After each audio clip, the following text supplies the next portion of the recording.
Menjelang Paskah 2024, orang muda Katolik OMK Paroki Santo Yosef Palembang Keuskupan Agung Palembang pada Jumat tanggal 29 Maret tahun 2024 pukul 9 waktu Indonesia Barat menggelar dramatisasi kisah penyaliban Yesus atau yang disebut tablo. Tablo merupakan drama kisah sengsara Yesus yang wafat di kayu salib yang diadakan sebagai visualisasi jalan salib untuk membantu umat menghayati pengorbanan dan penderitaan Tuhan Yesus. Pada Jumat Agung, gereja mengajak umat untuk bersama-sama mengenang dan merenungkan sengsara dan wafat Tuhan Yesus. Tablo yang dilaksanakan oleh OMK merupakan sarana agar umat sekin menyadari betapa besar kasih Allah kepada kita sekaligus menyadari betapa banyak dosa-dosa yang membuatnya menderita sengsara sampai wafat di kayu salib. Darah penebusannya tercurah dalam penderitaan menuju Kalvari membasuh bercak hitam dosa kita yang semakin menebal. Umat yang hadir untuk menyaksikan tablo cukup banyak memenuhi gereja Santo Yosef Palembang yang terletak di Jalan Sudirman 128 Palembang.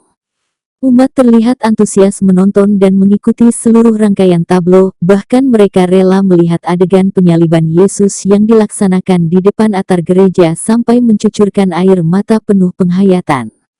Dwi Wantoro yang merupakan koordinator tablo dari OMK ini mengaku sempat khawatir melihat selama proses latihan masih kurang maksimal dan masih sering bercanda satu sama lain serta ada beberapa pemain yang saat latihan tidak datang. Ia hanya berharap pada hari H semua pemain dapat memainkan perannya dengan lepas tanpa tekanan dan tablo dapat berjalan lancar. Harapan Toro terjawab saat tablo ditampilkan. Tablo berjalan dengan lancar dan semua yang telah RD Hyginus Gono Petratowo, Pastor Kepala Gereja Katolik Paroki Santo Yosef Palembang menjelaskan bahwa dalam kisah sengsara tahun 2024 ini untuk Keuskupan Agung Palembang secara khusus merenungkannya dengan tema Jalan Salib Sarana Keluarga Mewujudkan Gereja Rumah Tangga dengan merenungkan sengsaranya, menghayati firman yang disabdakannya selama perjalanan di Kalvari serta doa-doa yang dipanjatkan. Kita berharap agar Kristus yang bangkit menyemangati dan membantu umat manusia mewujudkan keluarga sebagai eklesia domestika. Melalui jalan salib juga mengungkapkan akan tanggung jawab manusia sebagai murid-muridnya. Keluarga semakin termotivasi menampakkan ciri khas kekatolikan dalam ikatan keluarga Kristiani yang bertumpu pada kekuatan kasih Kristus. Anggit anggota OMK Gereja Santo Yosef Palembang yang memerankan tokoh Yesus didampingi Dias kepada awak media mengungkapkan bahwa dirinya sangat bangga bisa berperan dalam prosesi tablo. Itu saya berlatih sekitar 1 bulan lalu, berat sekali tantangannya, dicambuk sampai disalib. Tantangannya luar biasa, saya sangat senang diberikan kesempatan untuk peran itu. Pesan saya kepada umat agar selalu berdoa dan jangan lupa kepada Tuhan Yesus, ungkapnya.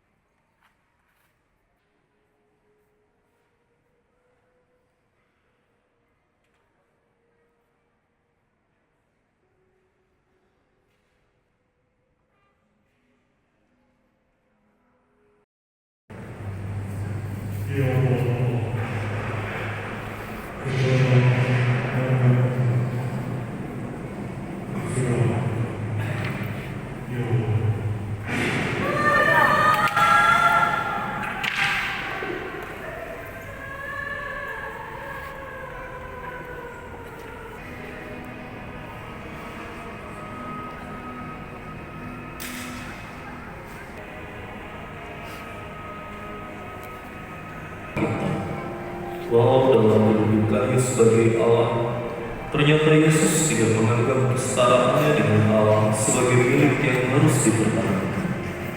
Sebaliknya, malah mengambil sebagai hak, kecuali mereka yang mau menyerahkan nyawa bagi sesama. Itulah sebabnya Allah meninggikan Dia supaya makhluk diiringi juga Dia untuk kemuliaan Allah Bapa di surga.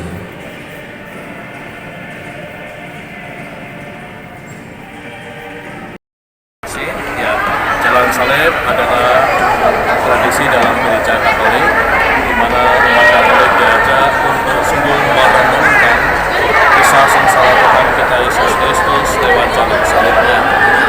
Makna dari jalan salib adalah mengingat menebus dosa-dosa manusia atas segala dosa-dosa, keserakahan, keegoisan manusia, maka Tuhan kita disalibkan. Bukan karena kesalahan Yesus atau kesalahan Tuhan atau dosa Allah. Allah tidak berdosa, manusialah yang berdosa. Maka atas cinta kasih Allah pada manusia, maka Yesus sendiri Allah yang telah menebus kita lewat jalan salib itu. Maka lewat jalan salib umat manusia, khususnya umat Kristiani, diajak sungguh merenungkan atas keterbatasan dan keterbosaan manusia. Itulah yang menjadi inti, bahwa itulah adalah cinta Allah yang ditunjukkan kepada Allah